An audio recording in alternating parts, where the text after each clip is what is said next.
Everyone, how are you. हम लोग जो है वो रिवीजन फटाफट जल्दी जल्दी कर रहे हैं सारा कुछ। और हमने अपना लाइफ प्रोसेस कंप्लीट किया हुआ था और यस्टरडे हमने स्टार्ट किया हुआ था अपना रिवीजन। और ये वैसे बेसिकली रिस्पायरेशन का रिवीजन है और ये पार्ट 2 है आपका। ये सारी चीज़ें आपको खैर पता है, बस हो सकता हो कोई अभी जान रहा भी जिसने ज्वाइन किया हो, तो उसके लिए है कि ज़रा आप पहले के जो रिवीजन है वो ऑलमोस्ट हो चुके हैं। जितना ज़्यादा हम रिवीजन करेंगे उतना ज़्यादा हमारा दिमाग, माइंड, कंसेप्ट सारा कुछ क्लियर होगा। तो इसलिए मैंने पहले एनसीईआरटी आपको लिखाई है, फिर उसके बाद एलन का रिवीजन करा रही हूँ। फिर कुछ दिन बाद ये रिवीजन कंप्लीट हो जाएंगे तो फिर हम रिवीजन करेंगे। तो ये कंटिन्यूस रिवीजन से श्योरिटी हो जाती है कि बहुत कम चांसेस होते हैं हमारे क्वेश्चन गलत होने के। ठीक है, तो पढ़ते रहें, कॉफ़ी वगैरह पीते रहें और हार्ड वर्क करते रहें। हार्ड वर्क के बिना सक्सेस अचीव करना बहुत मुश्किल बात है। और अगर आप सोच रहे हैं कि अरे हम सो भी लें 8 घंटा 10 घंटा, हम शादी में भी चले जाएं, सारा कुछ काम कर लें, तो थोड़ा सा मुश्किल हो जाता है, जिसको त्याग कहा जाता है। बिना त्याग के अचीवमेंट नहीं होती है। जो लोग भी इस वक्त सक्सेस हैं या ऐसे बड़ी पोजीशन पे हैं या जो लोग स्ट्रगल कर रहे हैं, तो हर कोई जो है वो हार्ड वर्क मांग रहा है। ठीक है, तो खैर आप लोग सारे हार्ड वर्किंग हैं। तो स्टार्ट करते हैं फिर आज का टॉपिक। ठीक है, तो हमने रिस्पायरेशन देख लिया था, रिस्पायरेशन की डेफिनेशन थोड़ी सी देख ली थी हमने। ठीक है, और रिस्पायरेशन में जो है दो तीन चीज़ें भी हमने देखी थी कि एरोबिक रिस्पायरेशन क्या होता है, एनारोबिक रिस्पायरेशन क्या होता है, और हमें यहाँ से स्टार्ट करना था। ठीक है, तो जो रिस्पायरेटरी सबस्ट्रेट्स होते हैं वो ऑर्गेनिक कंपाउंड होते हैं used in respiration to provide energy. जो रिस्पायरेशन में चीज़ें यूज़ होती हैं वो ऑर्गेनिक कंपाउंड होते हैं, क्या करने के लिए, एनर्जी देने के लिए। ठीक, और मोस्ट कॉमन रिस्पायरेटरी सबस्ट्रेट क्या होता है, ग्लूकोज होता है। ग्लूकोज का फार्मूला क्या होता है, C6H12O6।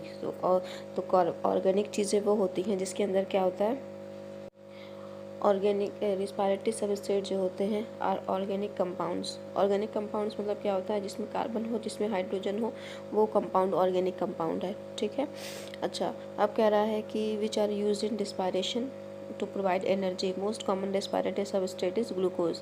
तो इसमें कुछ ज़्यादा दिक्कत की बात नहीं है, क्योंकि ग्लूकोज जो होता है वही ऑक्सीजन के साथ प्लस ऑक्सीजन के साथ रिएक्ट करके तभी तो एनर्जी दे रहा है ना।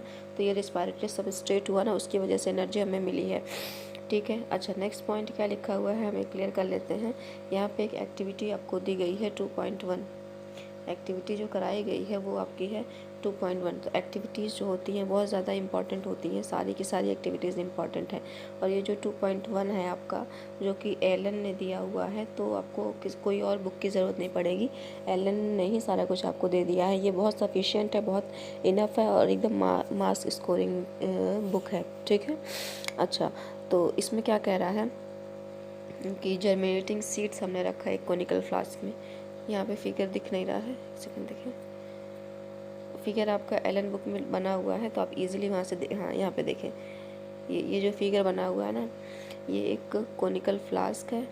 ठीक, अब इस कोनिकल फ्लास्क में क्या रखा गया है, जर्मिनेटिंग सीड्स रखे गए हैं, ये KOH रखा गया है, पोटेशियम हाइड्रोक्साइड, एक रॉड लगाई गई है जो कि ओपन है, इसमें वाटर रखा गया है, बीकर है ये। ठीक है, तो जर्मिनेटिंग सीड्स जो होते हैं,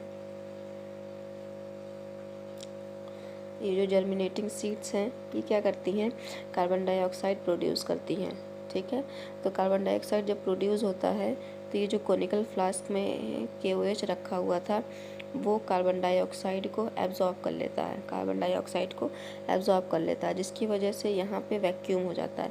जब यहाँ पे वैक्यूम हो गया तो यहाँ पे प्रेशर कम हो गया, तो यहाँ पे जो एयर प्रेशर लगा रही थी वो मूव होकर के यहाँ पे आ जाती है, जिसकी वजह से वाटर का लेवल जो है वो राइज हो जाता है। ठीक है, तो ये एक्टिविटी जो है वो क्वेश्चन वैसे आपका पूछा था कि to demonstrate the germinating seed produces CO2 in aerobic respiration.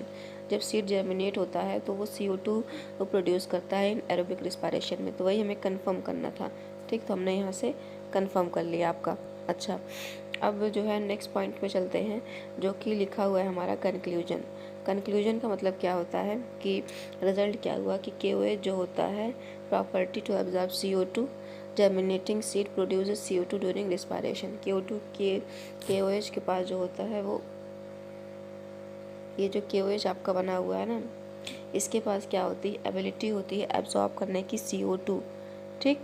यही शो करता है germinating seeds produce CO2 during aerobic respiration, ठीक है। क्योंकि अगर वो फ्लास्क जो था वो अगर वो कार्बन डाइऑक्साइड को एब्जॉर्ब में जो KOH रखा हुआ था कार्बन डाइऑक्साइड को एब्जॉर्ब नहीं करता तो वाटर का लेवल राइज नहीं होता। वाटर का लेवल क्यों राइज हुआ, क्योंकि कार्बन डाइऑक्साइड को जब एब्जॉर्ब कर लिया KOH ने तो वहाँ वैक्यूम क्रिएट हो गया। वैक्यूम क्रिएट होने की वजह से वाटर का लेवल राइज हो गया, क्योंकि उधर प्रेशर ज़्यादा था इधर प्रेशर कम था। तो ऑलवेज जो होते हैं वो एयर मॉलिक्यूल्स जो होते हैं या जो भी मॉलिक्यूल्स होते हैं हायर से लोअर की तरफ मूव करते हैं कंपनसेशन के लिए, ठीक है। अच्छा, अब नेक्स्ट पॉइंट आपका लिखा हुआ है एरोबिक रिस्पायरेशन। एनारोबिक रिस्पायरेशन है वो कह रहा है कि मैं जो हूँ पार्शियल ब्रेकडाउन हूँ फूड का, मैं बहुत पूरा कंप्लीट ब्रेकडाउन तो नहीं कर पाता, लेकिन मैं थोड़ा सा ब्रेकडाउन करूँगा फूड को, लेकिन और थोड़ा जब करूँगा तो ऑब्वियस सी बात है मैं थोड़ी एनर्जी दूंगा। तो एनारोबिक रिस्पायरेशन जो होता है उसमें फर्स्ट स्टेप जो था रिस्पायरेशन का कि ग्लूकोज जो होता है ब्रेकडाउन होता है पायरुवेट में और ग्लाइकोलिसिस इस प्रोसेस को कहते हैं और साइटोप्लाज्म में होता है। ये चीज़ इसमें भी कॉमन होती हैं, लेकिन बाद में क्या होता है कि दूसरी वाले जो प्रोसेस है जिसमें ऑक्सीजन की रिक्वायरमेंट होती है वो एरोबिक हो गया, माइटोकॉन्ड्रिया के में होती है और 38 ATP निकलता है। लेकिन इसमें क्या होता है, इसमें ऑक्सीजन की रिक्वायरमेंट नहीं होती और 2 ATP निकलता है और एथेनॉल और CO2 निकलता है, ठीक है। अच्छा, और ATP जो होता है वो एनर्जी करेंसी होती है जिसको एडिनोसिन ट्राइफॉस्फेट भी कहा जाता है। ये जो फर्मेंटेशन है ये दो तरीके से होता है, एरोबिक रिस्पायरेशन है वो दो तरीके से होता है। एक हो गया आपका फर्मेंटेशन और एक होता है आपका देखिए यहाँ पे नेक्स्ट पॉइंट लिखा हुआ है, एक हो गया आपका फर्मेंटेशन और दूसरा होता है मसल्स में एरोबिक रिस्पायरेशन। फर्मेंटेशन में क्या होता है यहाँ पे लिखा हुआ है देखिए कि fermentation it is kind of anaerobic respiration in which microorganisms break down glucose into alcohol. Microorganism जब ब्रेक डाउन करते हैं ग्लूकोज को अल्कोहल में तो उसको फर्मेंटेशन कहा जाता है। कहाँ कहाँ पे हो रहा है देखिए पूरा डिटेल आपकी लिखी हुई है। ग्लूकोज 6 कार्बन मॉलिक्यूल होता है, ग्लाइकोलिसिस में हो रहा है, ग्लाइकोलिसिस प्रोसेस का नाम है, साइटोप्लाज्म में होता है, दो पायरुवेट होते हैं ये, ठीक है, 2 पायरुवेट बने 3 कार्बन मॉलिक्यूल होते हैं और ATP कितना बना है, 2 ATP बना है, ठीक है।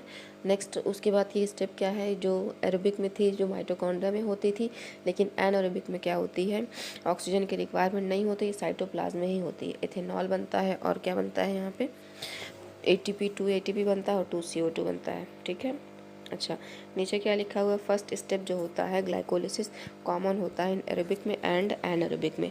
ऑक्सीजन जो होता है वो ग्लाइकोलिसिस के लिए रिक्वायर्ड नहीं है, तो जो फर्स्ट स्टेप था वो एरोबिक एंड एनारोबिक दोनों में कॉमन ही होता है, ठीक है।